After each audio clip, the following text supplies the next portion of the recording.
The moment your wife throws a divorce party before the papers even clear the court, you learn exactly how long she's been planning your funeral. Olivia raised her champagne glass beneath the amber glow of the rooftop terrace and smiled like she had just closed the best deal of her career. "To freedom," she announced, voice sharp enough to slice through the laughter around her. "Finally free of him." Crystal clinked across the room. Her friends erupted first.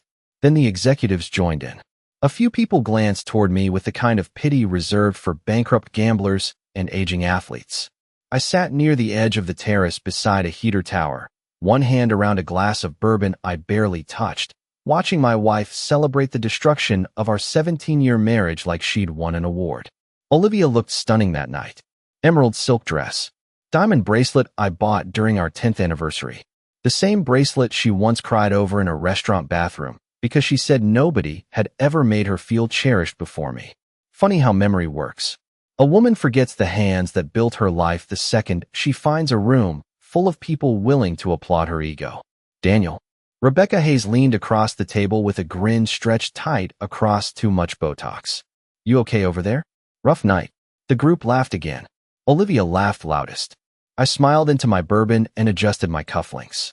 "Actually," I said calmly, "I think tonight worked out beautifully." That slowed them down. Just a little. Olivia tilted her head. She expected anger.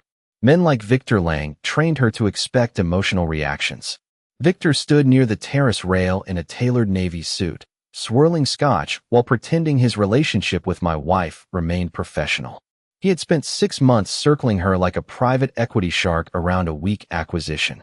Expensive dinners, late strategy sessions, weekend conferences that somehow generated zero revenue growth despite burning through corporate travel budgets at impressive speed. I tracked every invoice myself. Victor met my eyes for half a second before looking away. That told me enough. Olivia stepped closer still, smiling for the audience. "You know what your problem always was, Daniel?" she asked. "You stayed invisible too long." There it was. The real confession hidden inside the performance. Visibility. Status. Access. Olivia stopped caring about love years ago.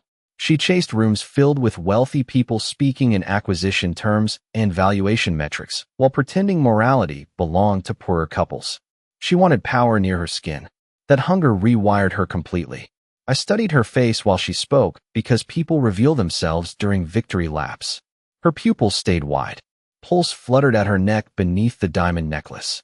Adrenaline. Anticipation. She thought the hard part had ended. It hadn't even started yet. Earlier that afternoon, my attorney sent me the final audit package from Blackstone Ridge Holdings. 3 forensic accountants spent 11 weeks tracing unauthorized access attempts into restricted trust structures tied to Mercer Capital. Olivia triggered 6 silent compliance alerts over the past 4 months using an external device connected through Victor's executive office network. She thought she was researching marital assets. In reality, she walked directly into a monitoring system designed to flag internal corporate espionage. The irony almost made me laugh. Olivia reached for another champagne flute while Rebecca whispered something into her ear. They both smirked toward me again. Then my phone vibrated once against the table. A single text message from Ethan Cole. "Board vote passed. Effective immediately." I looked up slowly and finally smiled for real. People assume a quiet man lacks ambition. Olivia used to believe that too. She met me during a venture capital conference in Chicago back when Mercer Analytics operated out of a rented office above a printing warehouse. I wore cheap suits then, worked 18-hour days, slept beside financial reports spread across hotel beds because every acquisition mattered. Olivia loved that version of me. The builder, the grinder, the man clawing upward with bloodshot eyes and caffeine in his veins. She used to sit beside me after midnight reviewing investor decks while eating cold takeout. Noodles straight from the carton. Back then, she called my focus inspiring. Funny how the same traits become embarrassing once success turns invisible. The shift started after I sold my operational stake in Mercer Analytics 12 years ago. Publicly, the media framed it as burnout. One founder cashing out early. Another talented executive disappearing from the spotlight. Privately, I restructured everything through layered holding companies and irrevocable trusts tied to Mercer Capital Partners. The deal transferred ownership into legal structures so dense that even experienced forensic accountants needed weeks to untangle them. I built those structures for protection. Investors sue founders every day in this country. Employees leak information. Regulators circle successful companies the second quarterly growth spikes too high. I trusted paperwork more than applause. Olivia trusted applause more than paperwork. That difference slowly poisoned the marriage. She started chasing visibility the same year I stopped attending public events. At first, the changes looked harmless. Designer handbags replacing practical purchases. Charity galas every weekend. New social circles filled with executives who spoke in polished corporate jargon while secretly drowning in debt. Olivia absorbed their values fast. Image became oxygen. She upgraded friends the same way companies upgrade software subscriptions. Then came the subtle edits to our story. She stopped introducing me as the founder of anything. Started calling me semi-retired. Later, consultant. Eventually, she settled on Daniel Handles Investments. She delivered that line with the same energy people use describing a neighbor who breeds exotic fish in his garage. The humiliations grew sharper after she joined Lang Biotech's executive division under Victor. Suddenly, every dinner became a performance review. Olivia criticized my clothes, my watch, my silence. She wanted louder masculinity, louder money, louder power. Victor gave her that illusion. Expensive whiskey, private jet selfies, executive floor meetings designed to make middle managers feel important. Olivia mistook access for ownership. That mistake sat at the center of everything unfolding now. 3 months before the divorce announcement, Ethan Cole placed a stack of financial summaries across my office desk and tapped one highlighted section with his pen. She hired outside forensic consultants, he said calmly. Somebody coached her. I scanned the records slowly. Olivia accessed property databases tied to shell entities connected with Mercer Capital. She paid investigators through layered wire transfers routed from a personal account she thought I never monitored. She also downloaded restricted compensation reports from Lang Biotech using Victor's credentials. Sloppy move. Very sloppy. Corporate security teams track executive access patterns aggressively after the SEC hammered several firms over internal leaks last year. One flagged login became 6. 6 became a formal compliance review. Ethan leaned back in his chair and studied me carefully. You still want to wait? He asked. I remember smiling then too. Absolutely. Because timing matters more than emotion. Olivia spent months constructing a public execution. I preferred precision.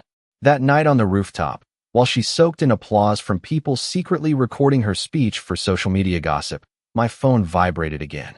Another message from Ethan. Compliance just contacted Lang Biotech. Victor has been suspended pending investigation. Across the terrace, Victor checked his own phone. Then the color drained straight out of his face. Victor recovered fast. Men like him survive through performance. Panic flashes across their faces for half a second, then the executive mask slides back into place. He checked his phone again, locked the screen, and forced a smile toward Olivia like nothing serious happened. Bad move. Olivia noticed the tension immediately. She always studied people during moments of instability. That instinct made her effective in corporate politics and disastrous in marriage. Everything okay? She asked him quietly. Victor gave a small nod. Minor compliance issue, he said. Human resources overreacts to everything these days. Human resources. That almost made me laugh into my bourbon. Lang Biotech's compliance division operated like a federal task force after their insider trading settlement 3 years earlier. They monitored executive communications, travel reimbursements, file transfers, device access logs, and off-network authentication attempts with obsessive precision. Victor knew that, which meant his pulse probably hammered against his ribs right now while he pretended calm for Olivia's sake. Rebecca drifted away from the group once she sensed tension. Smart woman. Predators leave fast when blood enters the water. Olivia stayed planted beside Victor because pride trapped her there. She had spent 8 months slowly repositioning her life around him. New wardrobe, new social circles, new ambitions. She wanted people to see her standing beside power. Women in those executive circles competed through optics more than money. One husband drove a Bentley. Another owned a private equity fund. Another vacationed in St. Bart's with pharmaceutical investors. Olivia hated arriving beside a man who preferred quiet restaurants and cashmere sweaters over social theater. She once stared at my old black Range Rover in our garage and asked, "Do you realize every other executive spouse upgrades every 2 years?" I remember answering without looking up from my tablet. "The engine runs perfectly." She rolled her eyes so hard I thought she might strain something. Looking back, that moment explained the entire marriage collapse better than the affair ever could. Olivia wanted visible wealth. I built protected wealth. Huge difference. My phone buzzed again. Ethan this time. Full internal review initiated. Digital forensics team involved. Victor finally excused himself from the terrace and stepped toward the elevator corridor with his phone pressed against his ear. Olivia followed immediately. I gave them a 15-second head start before standing from my chair. Nobody stopped me. Most of the guests already shifted toward fresh gossip. Wealthy people smell social collapse before facts even surface. I moved through the rooftop lounge calmly and stopped beside the hallway leading toward the private elevators. Their voices carried farther than they realized. "How bad is it?" Olivia whispered sharply. Victor lowered his voice. "Somebody flagged account activity tied to my credentials." "What activity?" "Research access. Compensation reports. Property files." Olivia froze. I could hear it in the silence. Then came the sentence that changed her breathing pattern completely. "You told me those records were isolated," she said. Victor exhaled hard through his nose. "They were supposed to be." There it was. Confirmation. Months of suspicion compressed into 12 words. Olivia never chased romance. She chased leverage. Somewhere along the line, she convinced herself she could quietly map my assets through Victor's executive access while positioning herself for divorce negotiations. Aggressive move. Greedy move. Amateur move. Ethan warned me 6 weeks ago that Olivia's legal team started preparing claims around concealed marital property. They planned to corner me through public pressure and forensic discovery requests once the divorce filing became official. What they never understood was the ownership trail ended 3 corporate layers before my personal name ever appeared. Mercer Capital controlled the trusts. The trusts controlled the holding companies. The holding companies controlled the equity positions. Olivia spent months trying to break into a vault while standing inside the surveillance camera's blind spot, convinced nobody could see her. Then Victor asked the question that finally wiped the confidence out of her voice. "Olivia, exactly how much did you download?" Olivia answered too fast. "Just summaries," she whispered. "Only compensation structures and ownership maps." Victor stared at her like she had suddenly switched languages. "Executives understand one universal truth. Summary reports matter more than raw data. Summaries expose strategy. They reveal where power sits." His jaw tightened hard enough to sharpen the lines in his face. "Jesus Christ, Olivia." She folded her arms immediately after hearing his tone change. Defensive posture. Cornered ego. I had seen that exact body language during mediation prep sessions years earlier when she fought with contractors renovating our Aspen property. Olivia always escalated when control slipped away. "You told me everything was encrypted behind internal walls," she snapped quietly. Victor lowered his voice again. "Internal walls protect outsiders. They do not protect executive access credentials tied to monitored devices." There it was. The real panic. Lang Biotech monitored executive-level behavior through predictive compliance software after federal regulators forced governance reforms during their merger approval process. Every unusual access pattern triggered a scoring model. Large data pulls, cross-department compensation reviews, repeated searches involving ownership structures. The system built behavioral risk profiles automatically. Olivia thought she was acting cleverly. The software interpreted her behavior exactly the way it would interpret corporate espionage. Because functionally, that is what she had done. I leaned against the hallway wall and checked my own phone again. Ethan sent over a preliminary legal memo drafted 2 weeks earlier. He always prepared 3 moves ahead. Potential exposure, civil liability through improper access of confidential corporate materials. Associated executive subject to internal review. I read the sentence twice while listening to Olivia unravel in real time 15 feet away. "You said Daniel buried assets," she hissed.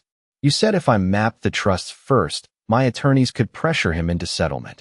Victor rubbed his forehead slowly. "I said we needed leverage." "Same thing." "No. It is not the same thing. That distinction suddenly mattered very much to him. Funny how morality appears once lawyers enter the room. Olivia paced once near the elevator doors and lowered her voice further. Can they trace everything? Victor hesitated. Small pause. Less than 2 seconds. Long enough. Digital forensics teams trace patterns, he answered carefully. Login locations. File exports. Timestamps. Olivia swallowed hard.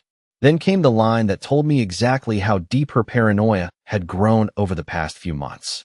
What about the burner laptop? Victor looked at her sharply. You still use that thing? Burner laptop. There it was. I closed my eyes briefly and exhaled through my nose.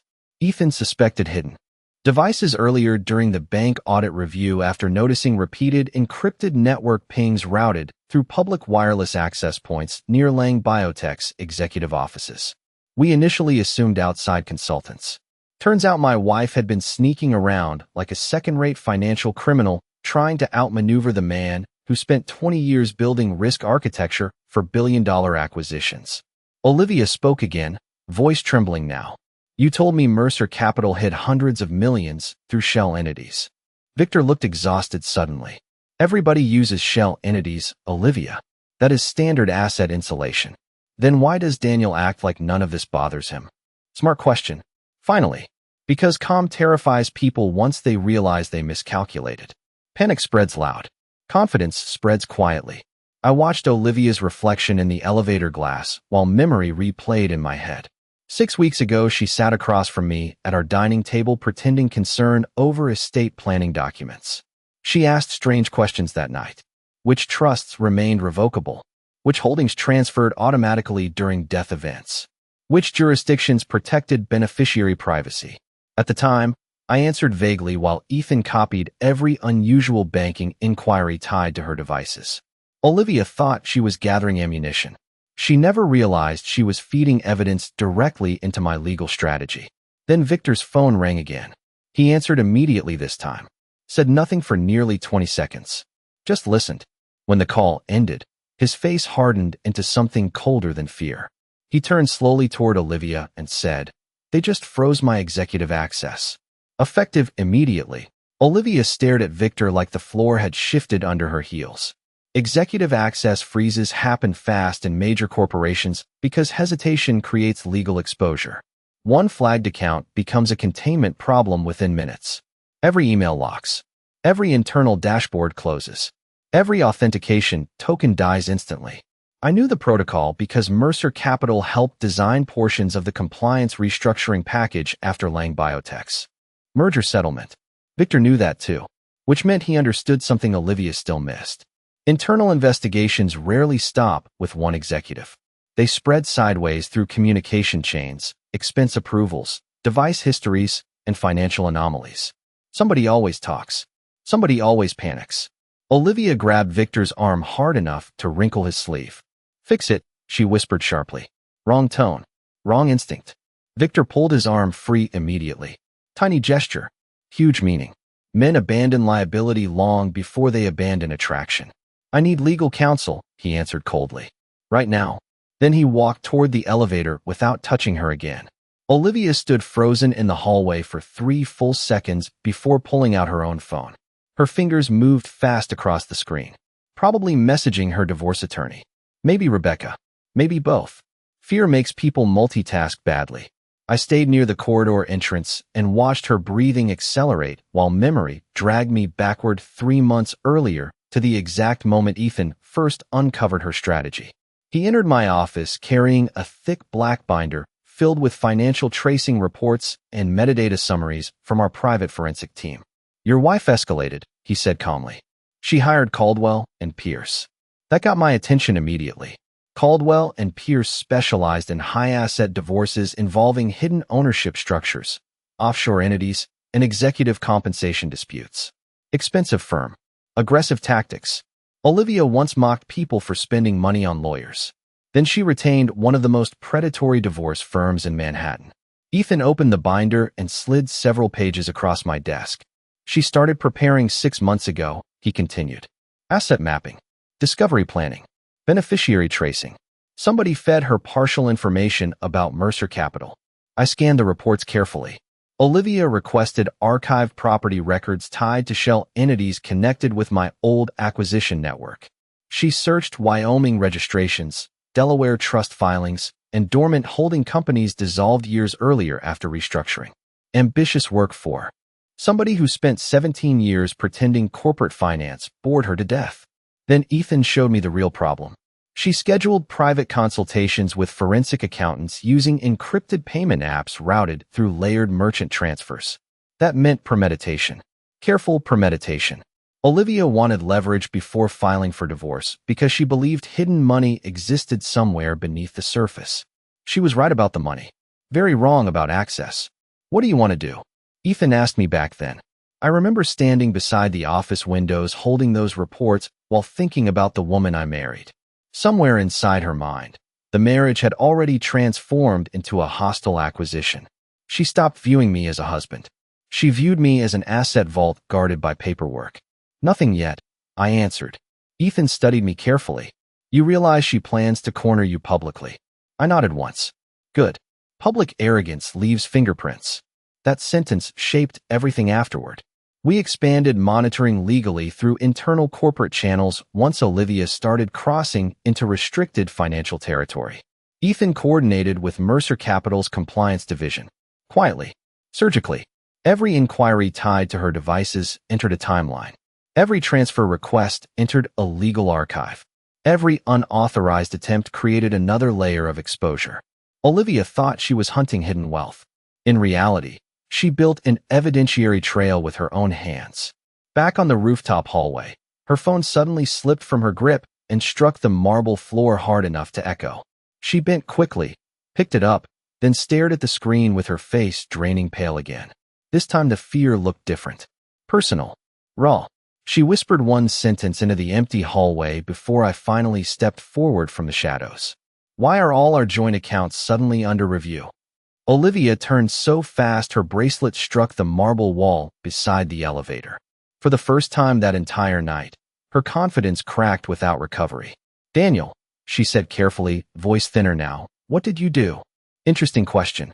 People always assume the calm person caused the damage simply because panic arrived late. I slipped my phone into my jacket pocket and looked at her for a long moment before answering. Risk departments react aggressively when financial irregularities overlap with pending litigation. She stared at me blankly. Corporate language always sounded foreign to Olivia until money touched her directly. Speak English, she snapped. The bank flagged your transactions. I replied evenly. Large transfers. Encrypted consultant payments. External forensic reviews connected to active marital accounts. Her eyes widened slightly. There it was again. That tiny flash of fear whenever she realized I knew more than she expected. You monitored my banking? She whispered. No, I said calmly. The bank monitored your banking. Ethan simply requested preservation notices once your attorneys initiated asset discovery planning. That sentence landed hard. Olivia understood lawyers. She understood timing. Most importantly, she understood the word preservation.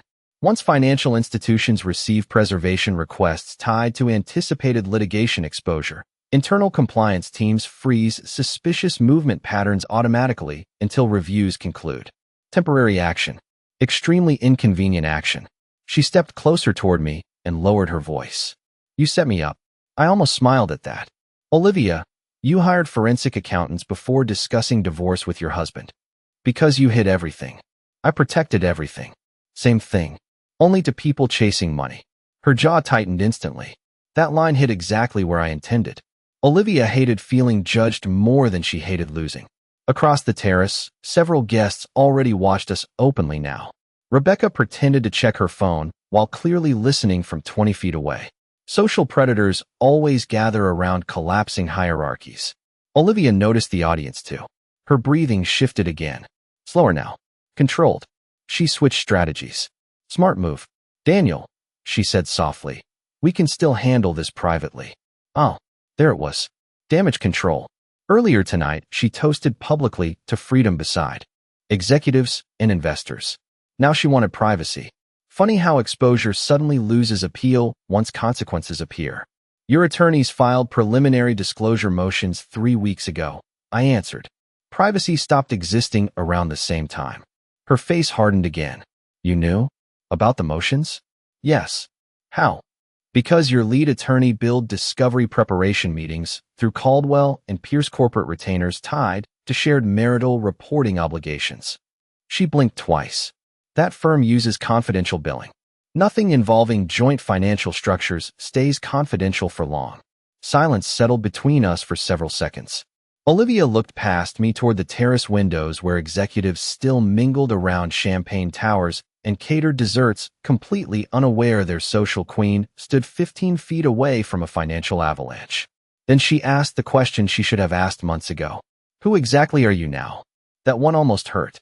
17 years of marriage reduced to identity confusion because I stopped performing well theatrically enough for her tastes.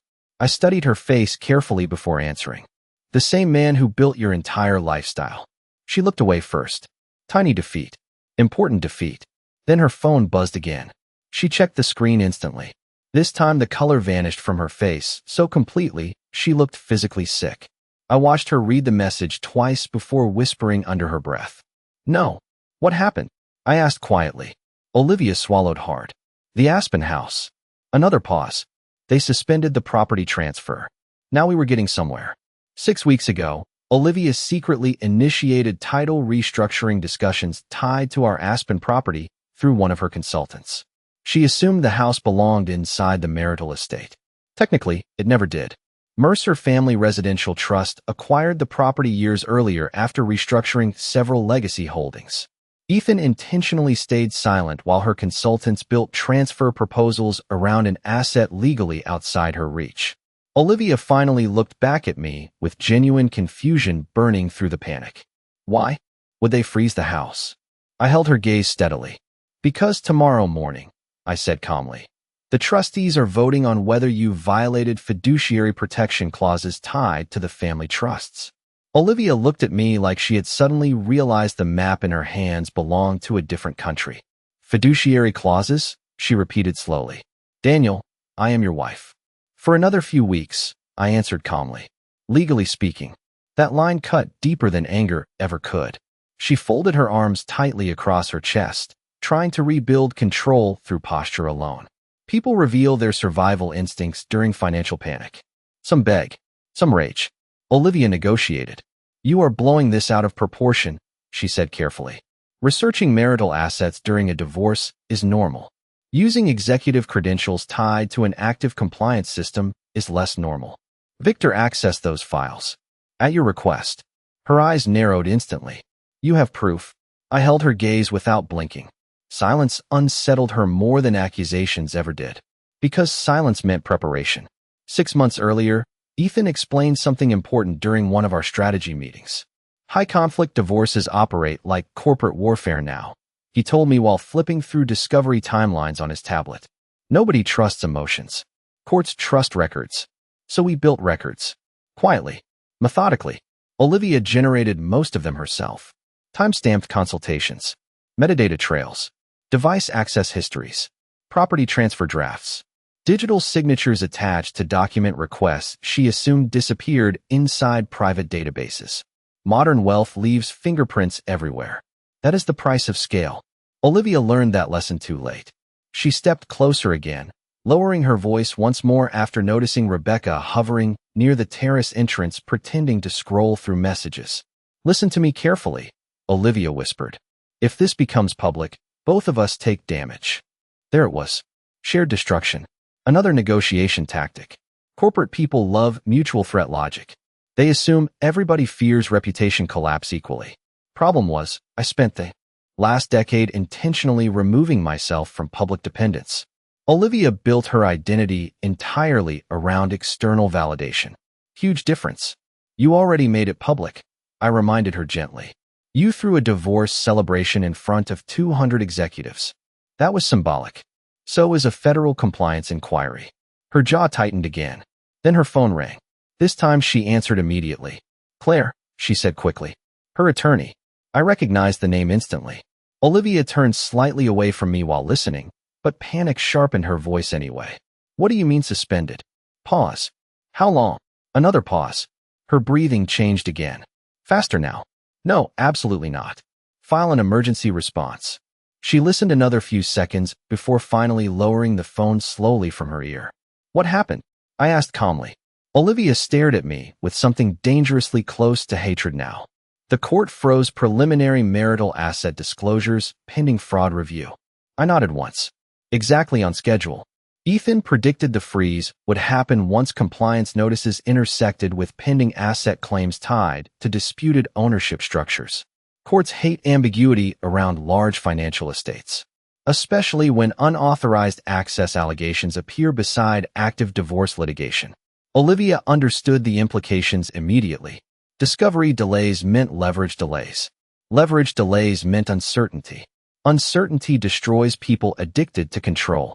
You planned this, she whispered. I prepared for it. You wanted me trapped. No, I said quietly. I wanted accurate records before anybody started making claims. That answer infuriated her because it sounded reasonable. Calm destroys manipulative momentum faster than shouting ever will. Across the rooftop, several executives started receiving notifications on their own phones. I watched the social temperature shift in real time. Heads turning. Quiet conversations beginning. Victor's suspension had already started leaking internally through the executive network. Corporate gossip travels faster than wildfire once power smells weak. Olivia noticed it too. She followed several glances across the room before finally realizing people had stopped looking at her with admiration. Now they looked at her with curiosity. Dangerous change. Then the elevator doors opened behind us, and Ethan Cole stepped onto the terrace carrying a slim black portfolio in one hand. He stopped beside me calmly and looked directly at Olivia before speaking. Mrs. Mercer, he said evenly. The trustees moved the vote forward. It starts in 30 minutes. Olivia looked at Ethan like he had walked onto the terrace carrying a death certificate. 30 minutes. That was all the warning she received before the entire structure around her started collapsing publicly. You cannot be serious, she snapped. Ethan remained perfectly composed. That man billed $1,500 an hour because panic never touched his voice. The trustees accelerated the review after tonight's compliance escalation. He answered evenly. Multiple fiduciary exposure triggers activated simultaneously. Olivia laughed once. Sharp. Hollow. Exposure triggers? I am still Daniel's wife. Ethan shifted his attention toward me briefly before answering her. Under the Mercer family trust charter, marital standing becomes secondary once unauthorized financial interference intersects with protected beneficiary structures. Translation? She walked too far into the vault. Olivia understood enough legal language to realize this conversation had moved beyond divorce court politics. This was family office territory now. Different world. Different rules. Billion-dollar trusts operate like private governments. They protect continuity first. Emotions rank somewhere near the bottom. This is insane, Olivia whispered. I researched public financial records. Ethan opened the black portfolio slowly and removed several documents clipped together with color tabs. You also coordinated external forensic reviews targeting restricted trust assets while leveraging confidential executive access credentials tied to a publicly traded corporation under active regulatory oversight. Every word landed heavier than the last. Olivia crossed her arms again, but the movement lacked confidence now. Defensive habits collapse once evidence enters the room. You are trying to make me sound criminal, she fired back. Ethan tilted his head slightly. Mrs. Mercer, nobody accused you of criminal conduct. Pause. At this stage, that sentence changed the air completely. Olivia's face drained again, while several nearby executives suddenly pretended intense interest in their phones. Nobody wanted proximity to legal contamination. Rebecca disappeared entirely. Smart move. Social loyalty evaporates fast around compliance investigations because corporate reputations trade like stock prices. One bad headline poisons entire circles. Olivia noticed the empty space where her friends stood 5 minutes earlier. That hurt more than the legal language. I could see it happening in real time. Her social gravity weakening. Daniel, she said quietly now. Tell him to stop. I studied her carefully before answering. Same woman who raised champagne to my humiliation less than an hour earlier. Same woman who built secret asset maps while sleeping beside me. Same woman who confused patience with weakness for years. Funny how fast perspective shifts once consequences arrive wearing expensive suits. Nobody is attacking you, Olivia, I said calmly. The trustees simply want answers before assets move. Assets, she repeated sharply. What assets? Ethan slid one document from the portfolio and handed it directly to her. She grabbed it fast, scanned the page once, then looked back up at me like she had forgotten how breathing worked. This is impossible. It was the Aspen Trust schedule. Updated valuation included. Olivia thought the property represented maybe $12 million based on old county tax records. The actual number sat far higher after Mercer Capital absorbed surrounding land parcels through layered acquisitions over the past 7 years. Ethan spoke softly while she stared at the page. Current trust valuation exceeds $98 million after the last commercial expansion review. Olivia blinked hard. 98. Her voice collapsed before finishing the sentence. She looked at me differently after that. Truly differently. Like she finally understood the scale of the world she tried to manipulate without fully seeing it. Then came the fatal realization. Wait, she whispered slowly. If Aspen sits inside the family trust. She stopped speaking mid-thought because the answer hit her all at once. The house, the investment accounts, the private equity distributions, the legacy holdings, the dividend structures. None of it belonged inside the marital estate the way her attorneys assumed.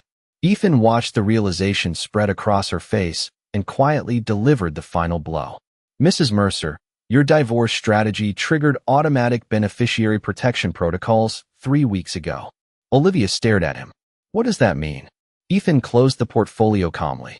It means you already lost access before you announced the divorce party tonight. Olivia stopped speaking after that. First the anger left her face, then the arrogance, until all that remained was a woman suddenly smaller than the one who had entered the rooftop, holding champagne like a trophy. Around us, executives gathered in careful little circles, pretending not to stare while quietly recalculating her worth. Victor was gone. Rebecca had left without goodbye.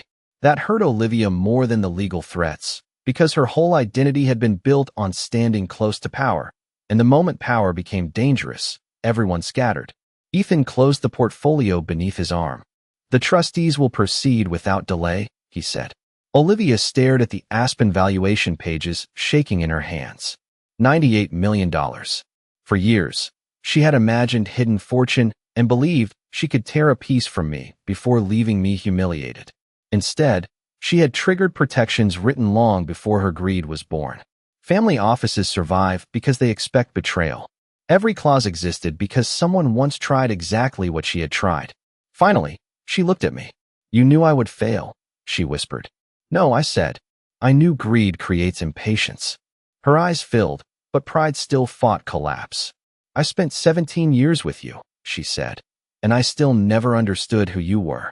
That truth landed harder than her cruelty.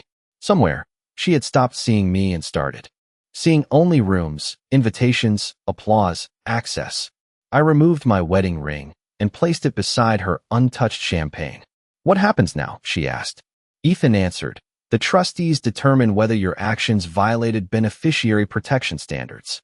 Then the divorce proceeds under revised disclosure limits. She had prepared for war against a man who no longer existed on paper. Olivia looked at the ring and whispered, I thought you were weak. I smiled. Most people confuse silence with weakness until silence stops protecting them. As the elevator doors closed, my phone vibrated. Vote complete. Full beneficiary status revoked effective immediately.